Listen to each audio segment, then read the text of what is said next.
Why Single Men No Longer Sacrifice Their Freedom for Women is not just a provocative title. It is a psychological observation of a quiet shift happening beneath the surface of modern society. A shift that most people feel but few openly articulate. Because to speak it plainly is to challenge decades of romantic conditioning, cultural programming, and social expectation that told men their highest virtue was sacrifice, that their identity was forged not in self-ownership, but in service, that love required surrender, and that masculinity was measured by how much of themselves they were willing to bleed out for the comfort, validation, and approval of a woman. Yet something has changed, and that change did not happen overnight. It happened slowly, through disappointment, through observation, through silent resentment, through the accumulation of stories passed between men in late-night conversations where honesty lives, through divorce statistics, through family court battles, through watching fathers age faster than their years while carrying financial and emotional burdens that were rarely acknowledged, through witnessing loyalty treated as obligation and effort treated as entitlement. And what we are seeing now is not cruelty, not bitterness, not a collapse of morality, but a recalibration. A generation of men stepping back and asking a question that was once forbidden. What exactly am I sacrificing, and for what return, and at what cost to my soul? The modern single man between 25 and 45 is not the caricature society paints. He is not lazy, not incapable of commitment, not afraid of responsibility. He is hyper-aware, hyper-informed, and painfully conscious of the asymmetry that often defines modern relationships. He grew up watching romantic movies that promised unconditional devotion, but he matured in a world of conditional affection, where attraction fluctuates with status, where respect is negotiable, where loyalty competes with options, and where social media amplifies comparison to a degree no previous generation experienced. And so he learned to analyze patterns rather than chase fantasies. He learned that sacrifice without reciprocity breeds resentment, and resentment erodes respect, and respect is the foundation of any lasting bond. Freedom for him is not about avoiding love. It is about avoiding imbalance. It is about protecting his time, his mental clarity, his financial autonomy, his physical discipline, and his sense of mission. Because he has seen too many examples where a man builds himself up only to slowly shrink inside a dynamic where his ambition is tolerated but not supported, where his vulnerability is weaponized during conflict, where his consistency is taken for granted while emotional volatility is excused as authenticity. And so he asks himself, why would I surrender the peace I fought to build if the exchange does not guarantee growth, loyalty, and mutual respect?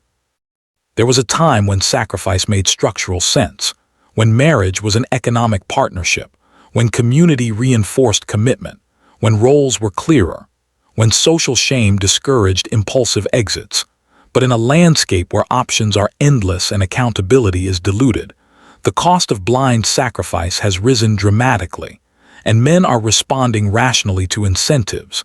They are adapting to an environment that no longer rewards unconditional giving with unconditional loyalty. This is not about blaming women. It is about recognizing dynamics, about acknowledging that empowerment shifted power balances. And with that shift came new negotiations. Yet many men were never taught how to negotiate. They were taught to provide, to endure, to stay silent, to fix problems, to suppress emotion, and to persist regardless of personal cost. But persistence without appreciation becomes depletion, and depletion eventually transforms into detachment. The single man today values solitude not because he hates companionship, but because solitude offers clarity. He wakes when he wants. He invests in his body. He builds his career. He travels. He cultivates hobbies. He strengthens friendships. He experiences peace that is not contingent on someone else's mood. And once a man tastes that level of internal order, he becomes extremely cautious about introducing chaos disguised as romance. The narrative that men fear commitment is incomplete. What many fear is unfair commitment, legal vulnerability without emotional security, financial responsibility without relational stability, expectation without gratitude, and performance without affirmation. And when they weigh those risks against the benefits of independence, many conclude that the trade is no longer obvious. Social media further intensifies this awareness.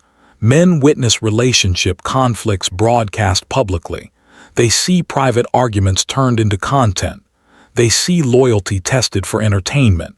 And they internalize a message that intimacy today often comes with exposure. And exposure without trust is danger. At the same time, economic pressure has intensified. Housing costs rise, competition increases, careers demand mobility, and the margin for financial error shrinks. So the idea of risking half of one's assets in a legal dissolution becomes not just emotional but strategic, and men think strategically. Freedom becomes synonymous with optionality, with the ability to pivot careers, relocate cities, invest capital, pursue passion projects, and take calculated risks without negotiating every decision. And once a man builds a life around that flexibility, the idea of sacrificing it must meet a very high standard. The truth many will not say out loud is that men are no longer impressed by beauty alone. They are evaluating character, consistency, humility, cooperation, emotional regulation, and shared values, because they understand that attraction initiates relationships but temperament sustains them. And if temperament is unstable, freedom becomes priceless. There is also a psychological awakening happening. Men are investing in self-improvement communities, therapy, philosophy, fitness, and spiritual growth.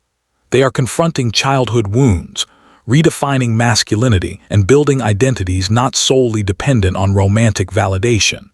And when a man derives his worth from internal achievement rather than external approval, he becomes less susceptible to sacrificing himself for temporary affection.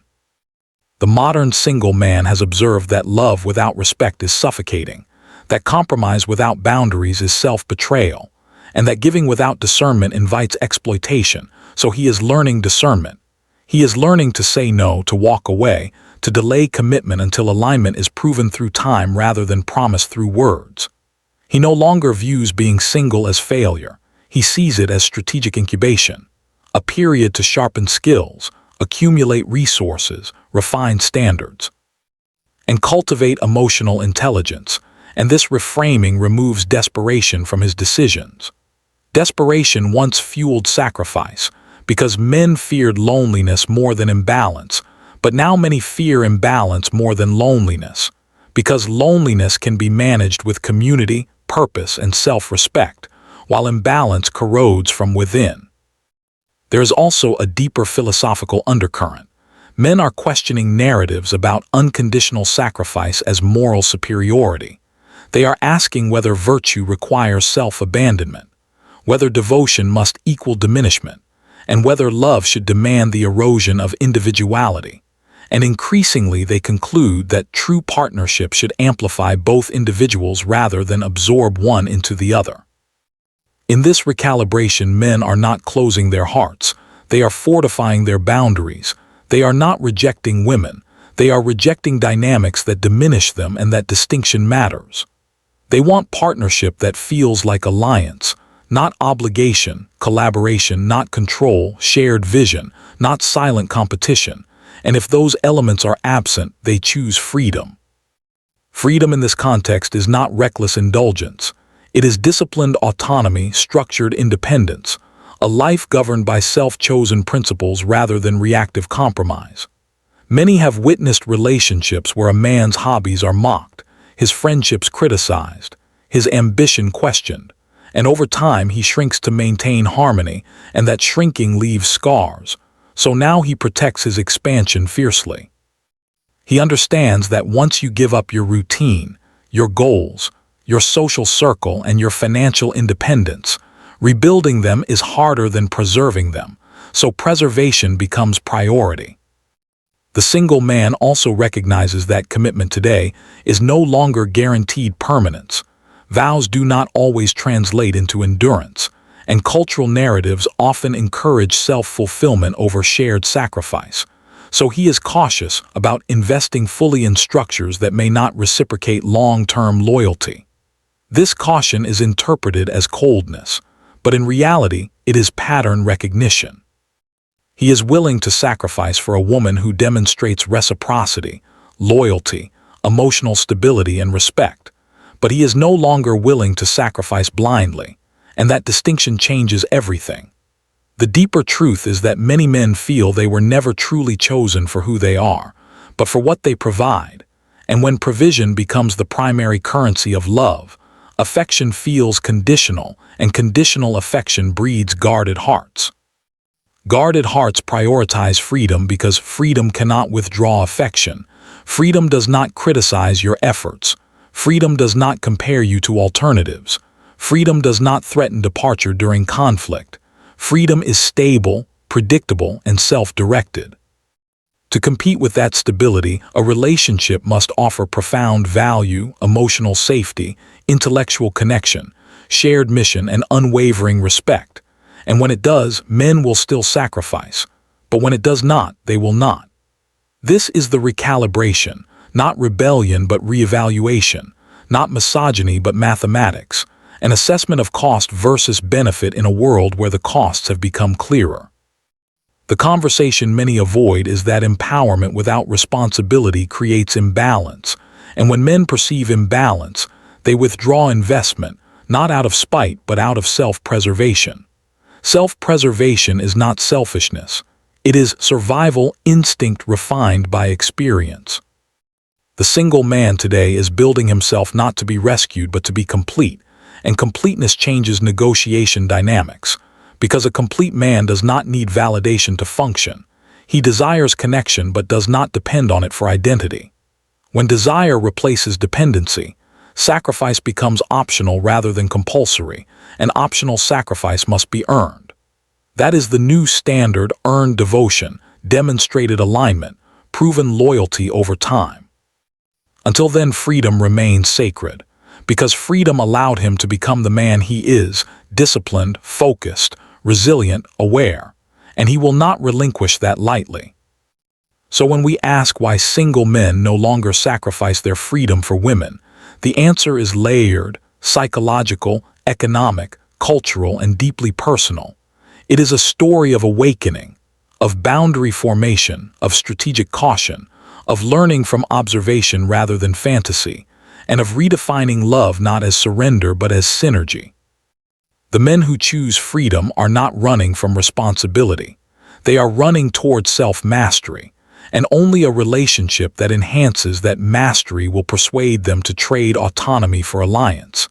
And until that appears, they remain single not because they cannot love, but because they finally learn to love themselves enough to protect what they built.